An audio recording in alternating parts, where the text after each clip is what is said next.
Olá, estudantes! Continuando a nossa playlist de questões que caíram na SPSEC AMAN de Física, temos essa questão aqui de 2019, que é basicamente sobre conservação da energia e do momento. A questão fala o seguinte: dois fios inextensíveis paralelos idênticos de massas desprezíveis suspendem um bloco regular de massa 10 kg, formando um pêndulo vertical balístico inicialmente em repouso. Um projétil de massa 100 gramas com velocidade horizontal penetra e se aloja no bloco e, devido ao choque, o conjunto se eleva a uma altura de 80 centímetros conforme a figura. Considere que os fios permaneçam sempre paralelos. A velocidade do projétil imediatamente antes de entrar no bloco é... Bom, pessoal, quem já acompanha os meus vídeos aqui no canal sabe que eu sempre recomendo, né? Falou números demais, falou dados demais, faça uma listagem de dados, que isso vai ajudar vocês a se organizarem melhor, certo? Muitas vezes a gente erra numa questão, principalmente em questão de concurso, né? Às vezes a gente está nervoso, enfim, né? Mas muitas vezes não é nem pela questão ser tão difícil assim, é por falta de organização. Quando a gente organiza a questão, nosso cérebro assimila melhor os comandos que a gente vai ter que fazer, tá certo? Então vou fazer aqui uma listagem de dados e daqui a pouco eu volto. Bom, então tá aqui, fiz uma listagem de dados, tá? Eu estou usando a letra B para bloco e eu estou usando a letra P para projétil, tá certo? Só para não ter confusão. É claro que eu também vou ter que organizar esses dados, não basta só fazer a listagem dos dados, vamos ter que dar uma organizada aqui. Então eu só vou puxar aqui uma seta, eu vou ter que transformar este cara aqui e este cara aqui. Pronto. 100 gramas para passar para quilograma é só andar com a vírgula 3 casas para trás, né? Então isso vai dar 0,1 kg, certo? 80 centímetros para converter para metros é só pegar a vírgula e andar duas casas para trás, né? Então vai ficar o que? Vai ficar 0,8 metros. Pronto, não tem que transformar mais nada. Então aqui está a minha listagem de dados, ok? Então vamos lá. Gente, isso aqui é o seguinte, isso aqui eu tenho uma colisão inelástica, né? O que é uma colisão inelástica? Bateu e não voltou, certo? A bala realmente, o projétil, ele bateu no bloco, tá? E ao invés dela voltar, não, ela entrou e os dois seguiram juntos. Isso caracteriza uma colisão inelástica, tá?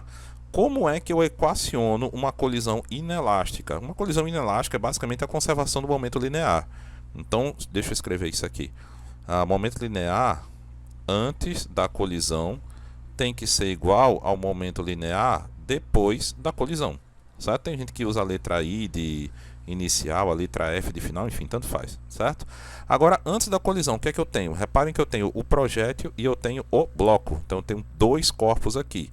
Então, eu vou escrever isso, um para cada um. Então, eu tenho o momento linear do projétil antes e eu tenho o momento linear do bloco antes da colisão.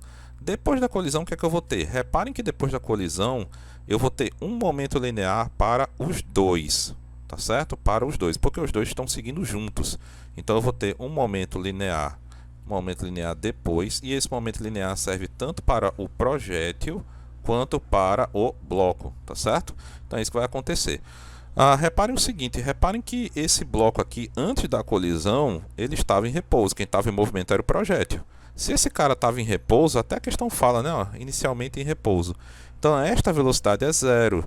Se essa velocidade é zero, o momento linear dele antes da colisão é zero. Então, olha o que é que eu vou fazer aqui, ó. Vou mandar isso aqui para o espaço. Isso aqui vale zero, tá?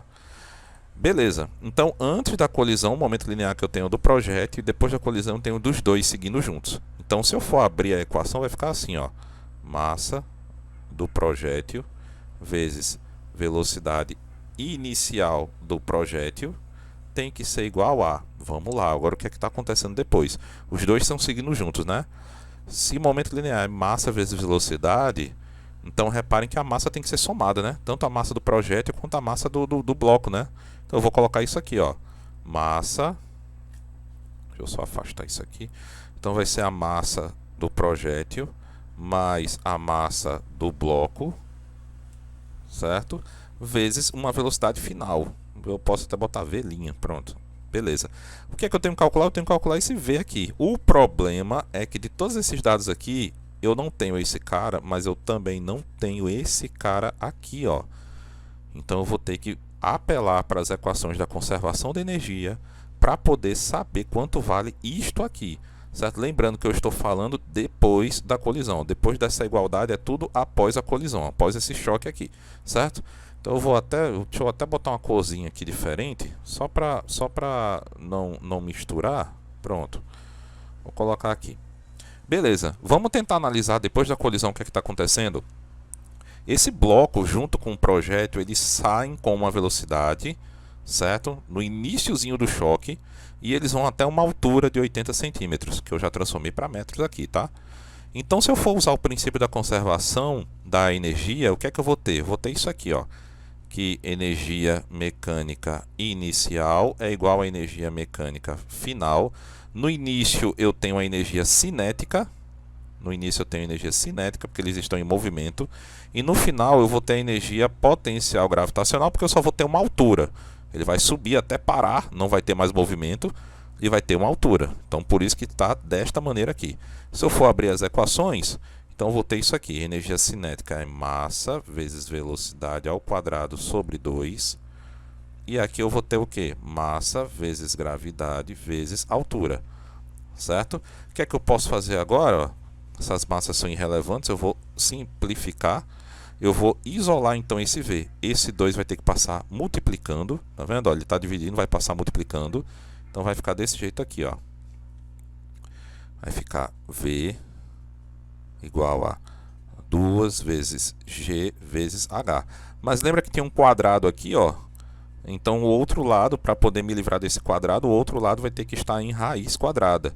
Esses dados eu tenho, tá certo? Esses dados eu tenho. Deixa eu puxar aqui uma setinha para continuar aqui. Eita, puxei errado. Pronto, agora fazendo certo. Puxando uma setinha para cá. Reparem que eu já tenho esses dados. Quanto é que vale a gravidade? Olha aqui nos dados, 10. Quanto é que vale essa altura? Olha aqui, ó, não é 80, 0,8 metros. Então eu vou ter exatamente isso aqui, ó, velocidade igual a 2 vezes 10 vezes 0,8, tudo isso em raiz quadrada. Espero que vocês consigam entender aqui a minha letra, tá? Agora vem comigo, 10 vezes 0,8 dá 8, né? 8 vezes 2 dá 16. Então vai ser o quê? Raiz quadrada de 16, e isso dá exatamente 4 metros por segundo. Que velocidade é essa? Olha que velocidade é essa. Ela é aquela velocidade após a colisão. Então eu já sei que esse cara aqui vale 4. Então reparem que agora eu já tenho todos os dados. Já posso calcular quanto vale essa velocidade aqui. Vamos substituir agora. Vou colocar aqui então, substituindo. Então está aqui. Reparem que eu peguei todas essas informações aqui dos dados. Tá certo? Lembrando também que a massa eu não vou colocar 100 gramas, vou colocar 0,1. Tá certo? Bom, vai virar uma equaçãozinha de primeiro grau mesmo, tá? Eu vou só somar isso daqui, multiplicar por 4 e dividir por 0,1. Então, somando isso daqui vai dar 10,1 vezes 4, né? E vai passar o 0,1 dividindo. Então, se eu for fazer esta conta aqui, vai dar exatamente 404, né? Quer ver, ó? Vírgula, é isso mesmo, 404. Geralmente eu costumo usar notação científica para poder fazer os cálculos, que eu acho mais fácil. Mas nesse caso aqui não precisou não, tá certo? Mas caso alguém queira fazer por notação científica, eu acho que fica mais tranquilo. Transforma tudo e quando fizer vai ficar mais claro por que vira 404. Mas enfim, qual é a alternativa correta? Letra E. Então deixa eu logo marcar aqui, letra E. Deixa eu dar um zoom alto aqui para vocês olharem a questão toda. Essa aqui é a questão toda, beleza? Bom, tá aqui, galera, a resolução. Eu espero que vocês tenham entendido, eu espero que tenham gostado. Qualquer dúvida, postem aqui nos comentários, de preferência citando o minuto exato da dúvida de vocês, que isso me ajuda a ajudar vocês, tá certo? Até a próxima e bons estudos!